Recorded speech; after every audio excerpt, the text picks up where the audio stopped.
This is the Last Coffee House. We're on the Jordan Peterson reading list, The Crisis of Islam, written by Bernard Lewis, published 2004. It's actually based on an article that was published in The New Yorker in November 2001. So that's smack dab in the 9/11 crisis. And so, obviously, Islam was getting fair and unfair criticism, and terrorism in general was being, by a lot of estimations, overly associated with Islam. And just me speaking, that said, the religion of Islam deserves every ounce of criticism for the doctrines and character of its founder and founders. But this book, in particular, is looking at the historical roots of resentment of the West by the Islamic world and the rise of militant Islam. Again, the actual book published 2004, article was November 2001, so it fell hard upon. They sound like they have non-essential work happening out there. Okay, so what's the content of this book? It starts out recalling the rhetoric that Bush would use. It's a war against terror, not a war against Muslims. And the author talks about how it changed from the ideas, the Islamic ideas, became a war against the U.S. Now, we previously read The Looming Tower by Lawrence Wright, which I loved. It was a fantastic book. It explored the rise of Osama bin Laden in great detail. So if you're interested in this topic, then that's another book that you can have a look at. So Islam in particular uses a lot of references to history. History is very important. They have a deep appreciation for it. It's very common that they will rely on and reference history in trying to figure out what to do today. We have the bin Laden statement that comes around that talks about how killing Americans is a duty. It's an Islamic duty, and that was a big shift, or at least a tentpole in the whole development of the conflict between Islamic sects and the West and what the West was doing. Under Islam, expulsion of religious minorities is rare, and the author contrasts this with Christianity, wherein Christianity actually expelled and persecuted a lot of minority religions when it was in power, as opposed to Islam. Of course, Islam doesn't have just pure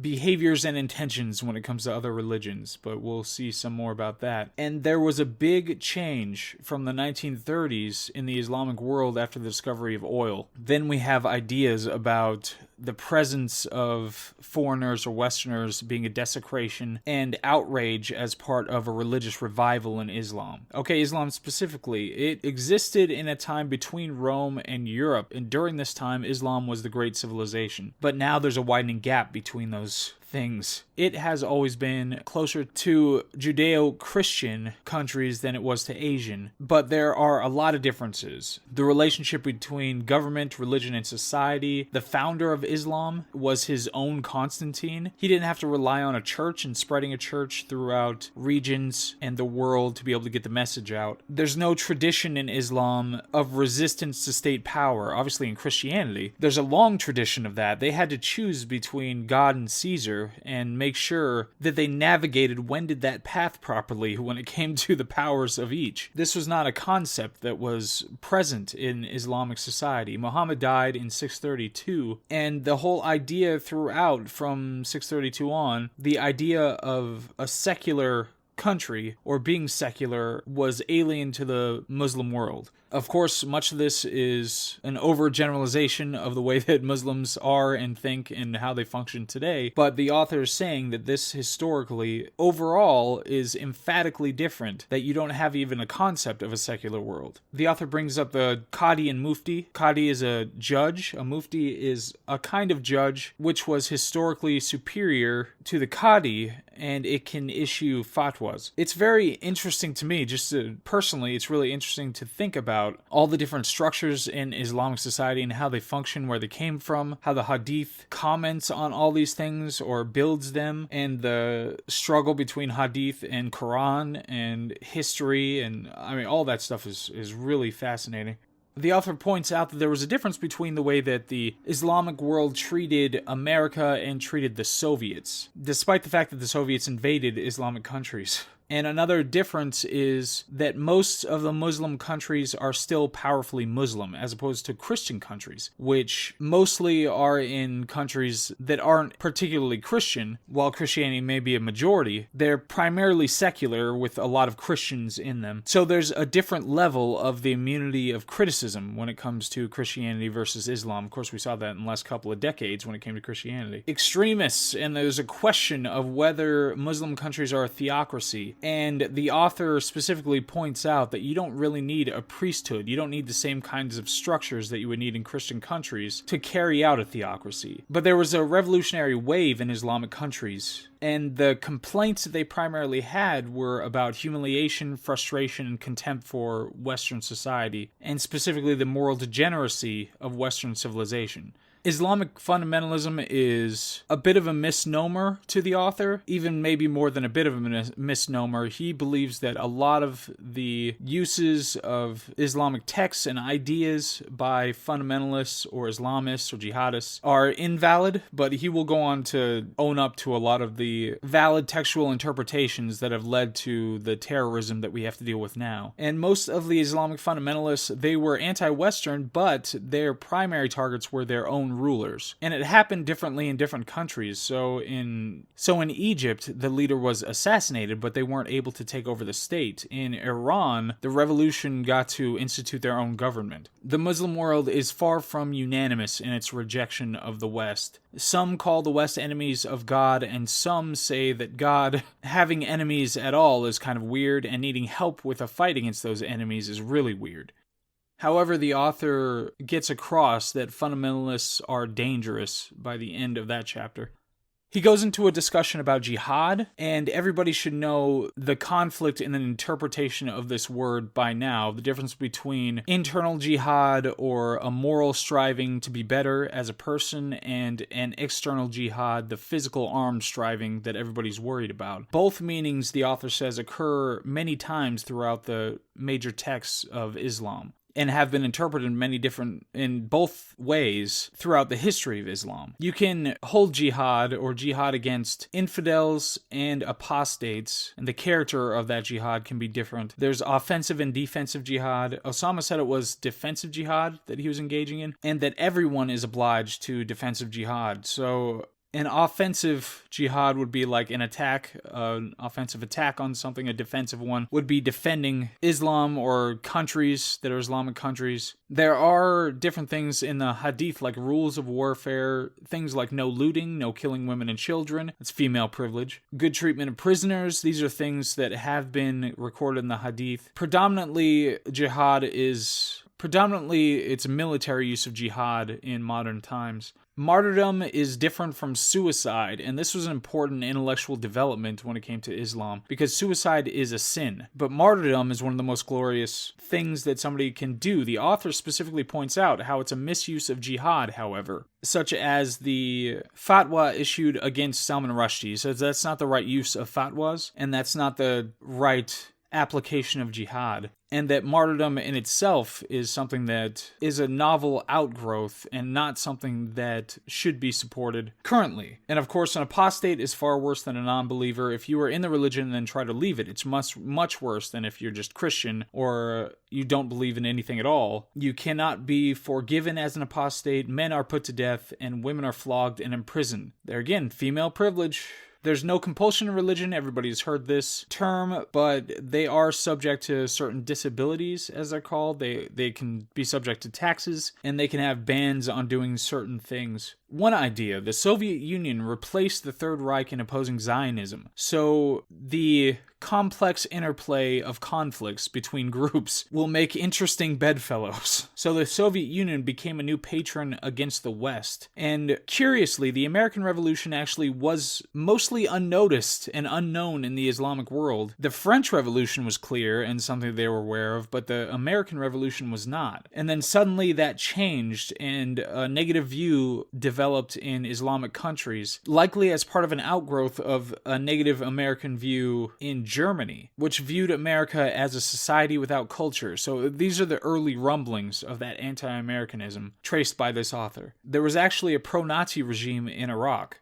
And of course, you ask the question, which is fair, were there any countries that didn't have pro-Nazi regimes? And that's probably a fair question. But the basic anti-Western idea likely originated with Nazi and communist thinking. and was something that was learned and cultivated in Islamic countries. Then, of course, you have galvanizing events like the 1953 overthrow of Mossadegh with American and British backing and nationalization of oil companies. And this was part of an agreement with the Shah to overthrow the government and install the Shah in lieu of Mossadegh. And you have writers developing at this time who start decrying the sinfulness and degeneracy of America.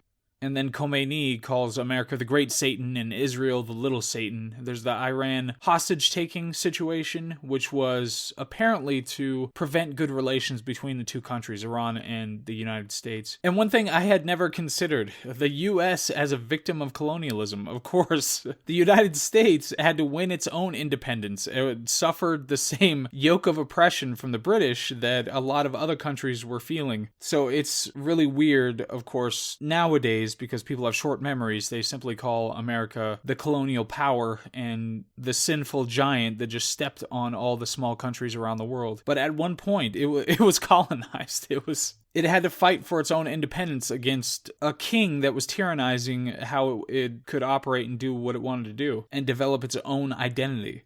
The author goes into the Israel-Palestine conflict and points out how the Iran-Iraq war was far more destructive and not nearly reported on as the conflict between these two, the Israel and Palestine. Of course, that's kind of a misnomer. And he believes that it was because Israel is a democracy, so any criticism of that government is going to come out. It's going to get out there into the world. You're going to hear about it. Whereas a lot of the other countries like Iran and Iraq, at the time at least, you wouldn't have that same ability to be able to get information out from that situation. And a lot of the complaints revolve around the fact that America was complicit with a lot of the tyrannical rulers who ruled in a lot of these places. In 1991, the United States called for a coup in Iraq, and the Kurds revolted and were suppressed violently. In Algeria, the military canceled elections. 80,000 victims resulted from the situation. But one thing that the author points out that's an important point is that Islamists, if they win, don't have to ensure the freedoms of opposing parties, whereas if you have democratic opposing parties, they likely still have to ensure the individual rights of the Islamists. There's a lot of blame that goes America's way for things like poverty and tyranny and exploitation, support of the tyrants, but by virtually all societal health indicators, whether America was involved or not, they look bad for Islamic countries.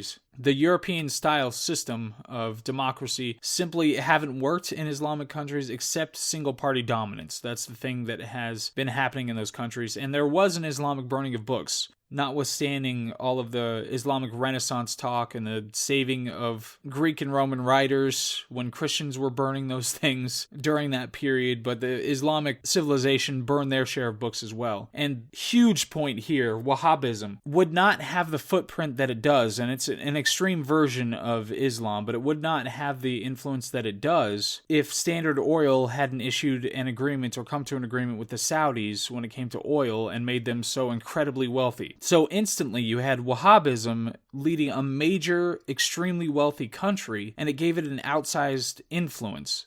So the only available religious education then is Wahhabism, which has more extreme religious thinking. And religious thinking just in general has benefits as advantages over secular thinking. It has established practices, it has regular meeting places, it has networks that are already in place. Those things give it an advantage. Then the author kind of turns directly to terrorism and what terrorism is and what it means, and questions why the Irish, and I think this was more setting up this idea, he questions why the Irish terrorists are not called Christian terrorists. Of course, talking from my voice, myself, Christianity would have to have direct attachment to the ideas that lead to terrorism. That's the whole point. If in the founder of Christianity, that hippie in the sandals, if in the New Testament, there were a lot of verses that implored people to engage in violence or engage in something like violence to effectuate political ideas or whatever, then it should be held responsible for that. Just like any kind of homophobic sentiment, you could attach something of homophobia to Christianity pretty easily. There are numerous verses that say something about homosexuality being bad or being an affront to God or whatever. But just by the same token, even though we're in this special moment where we have this incredibly patronizing posture toward the Quran and Islamic society, in America anyway, bad ideas are bad ideas, period. So a bad idea that can be interpreted reasonably or directly says something terrible, like women are worth less than men or something like that, then that can be attributable to the religion.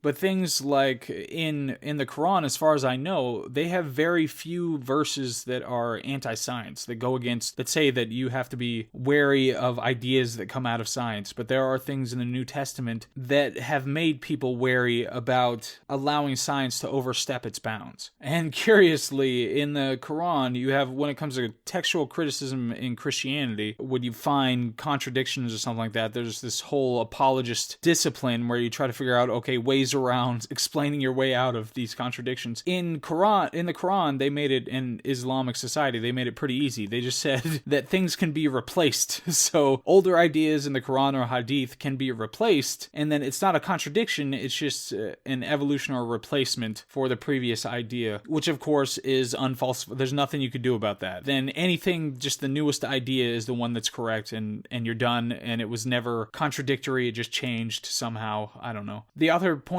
out how fatwa has a negative connotation, but actually it's just a legal determination and shouldn't have that broad negative connotation to it. And there's always been a judicial process in Islam, but some say that insulting the Prophet justifies a suspension of the process. There were these people called the assassins in early Islam, who were the predecessors of modern terrorists. They engaged in tyrannicide, however. They only killed the target and got eternal bliss if they died in the process. They were far from the mainstream at the time, but the character of terrorism changed over time as you went along. So there were national terrorists of the 60s and 70s who tried to survive, Islamic terrorists at the time, but they didn't think about suicide. They wanted to survive and continue the struggle. The new suicide terrorists kind of developed in the 1980s and onward, and most of them are male, young, and poor. There were female in some. They started using female suicide bombers, but they would give stipends to the family. And as I mentioned earlier, suicide under Islam is a sin, so they had to get around this. You would be tormented by your method of suicide forever if you committed suicide.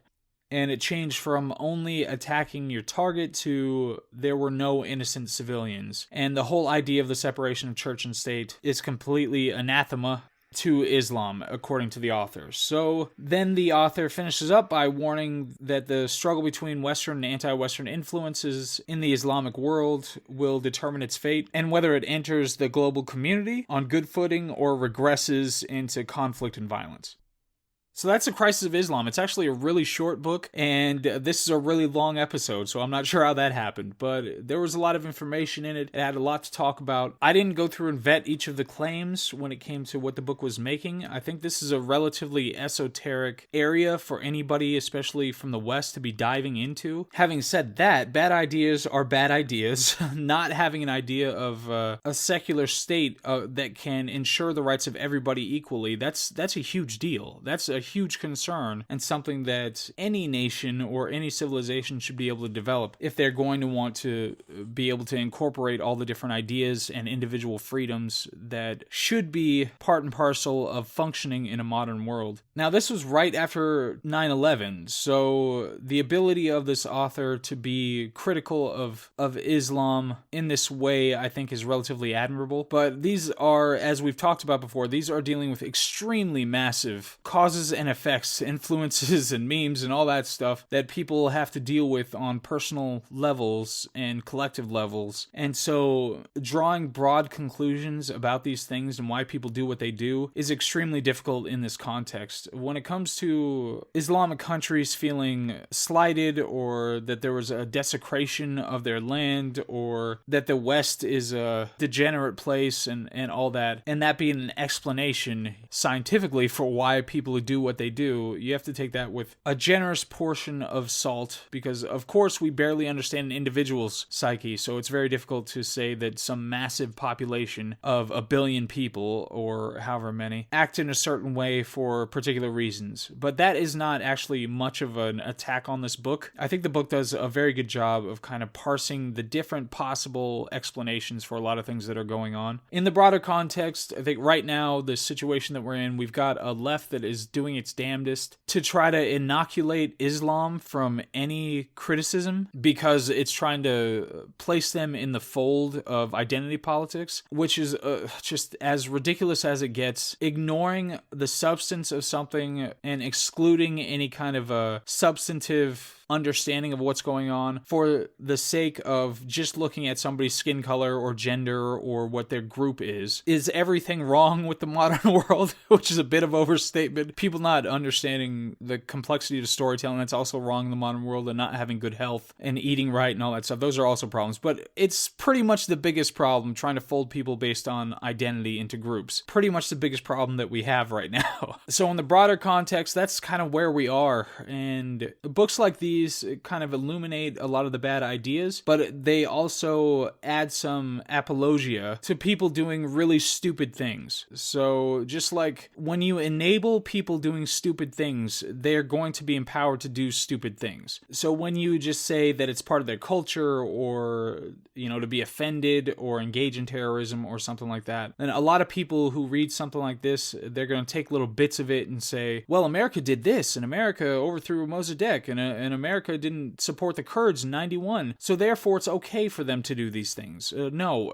absolutely not. You have to criticize what's wrong, and you can move back into history and try to figure out what caused those things, but the number one thing is to stop that person from doing it, to stop the people from engaging that behavior that's causing severe damage to society, whether it's on a local or national level. So don't shy away and be honest about threats posed, ideas that are bad, and the reality that Islamic countries need to figure out this whole idea of individual rights and getting off of this morphine drip of religion and take that big step into modern society. Of course, there are many Islamic societies who are taking broad, big steps in that direction, and they're just doing it in such a way. There are a lot of enlightened leaders in these places who are doing it in such a way that's going to make sense to the population. They have to do it that way. There's no way you can just lurch it right into the future without possibly sending it over the edge. So I completely understand that, but hopefully they do it enough and get to the point of being in a position that maximizes the well-being of the people under their rule. So anyway, that's a discussion about all that stuff that you just heard. This was The Last Coffee House. I've got some stuff coming up. We're going to keep reading books. We're going to try to get through all of them. We'll see how long we can go. Literally all the books. Right now we're doing 3 politically related and intellectually related reading lists. We're doing Sam Harris, Ben Shapiro, and Jordan Peterson. And I didn't realize it, but I picked a left, a right, and a middle.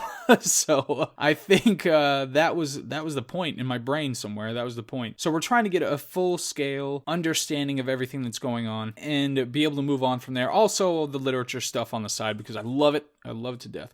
But that was The Last Coffee House. Thank you for listening. Okay, bye.